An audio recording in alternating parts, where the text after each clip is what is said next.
Thanks very much. I have three questions that I'd like to put to you. The first question is, how big is JP Morgan Chase really? Now, in the official numbers in their third quarter earnings report, and this is in the MIken Instiute report as well, they're around $2.2 trillion in total assets. And they are conventionally ranked somewhere between number 5 and number 10 worldwide in terms of banking assets. But those comparisons mix apples and oranges. U.S. banks in those comparisons are typically measured under U.S. GAAP, and the European banks are measured under IFRS, quite a different accounting standard that allows much less generous netting of derivatives. If you have a big derivatives book, as does JP Morgan Chase and Bank of America, for example, then this difference in accounting standards makes a huge difference to the size of the balance sheet. JP Morgan Chase, converted to IFRS, is around 3.9 or $4 trillion total assets. Now, we can discuss which accounting standard you prefer from an investor point of view or from a regulatory damage control point of view. I think IFRS has a lot of appeal in terms of thinking of the downside damage that an economy can withstand, or someone like Phil may, next time he's at Treasury, be staring in the face. But in any case, we should compare apples with apples and oranges with oranges.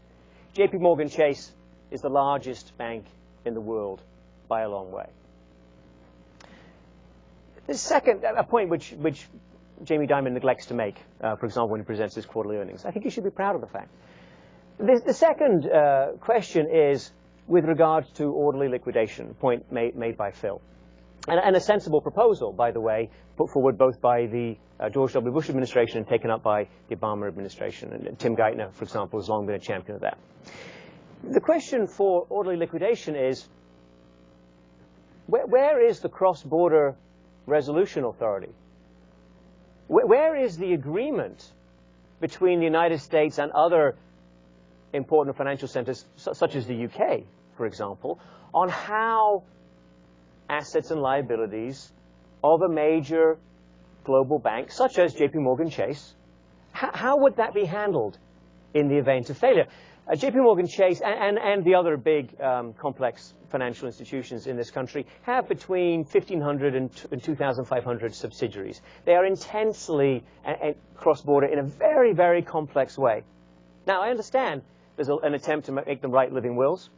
I understand full well the resolution plans. I'm a member of the FDIC's Systemic Resolution Advisory Committee, and I fully support the FDIC's efforts in this direction, and I push them and I push the British, at least to reach some sort of agreement. Among other things, I'm the former chief economist of the International Monetary Fund. And I can tell you, the IMF, this is not a secret, the IMF was pushing the Europeans for 15 years to reach an agreement on cross-border bank resolution. They haven't done it, and they're not about to do it. The politicians won't do it. So I'm in favor of orderly liquidation. We don't have it, and I don't think you will see it in a cross-border context any time in your professional lifetimes. So the third question is quite simply this. Who in this room is really in favor of subsidies for very large banks?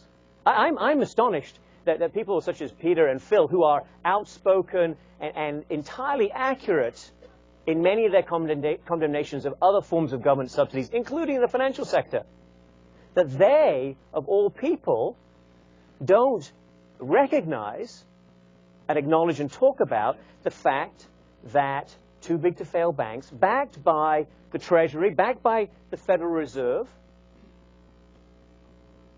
because you wouldn't allow them to fail, these banks receive a funding advantage, somewhere between 25 and 75 basis points is the range of assets. Let's call it 50 basis points, 0.5 percentage point.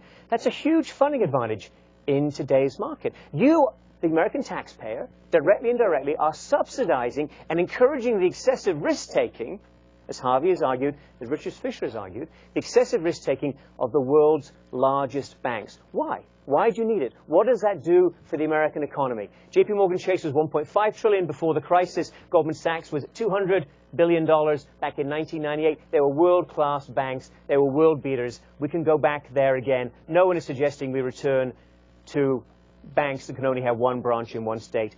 Push the banks back down under $250 billion total assets, and you get a better economy. Thank you. Thank you, Professor Johnson.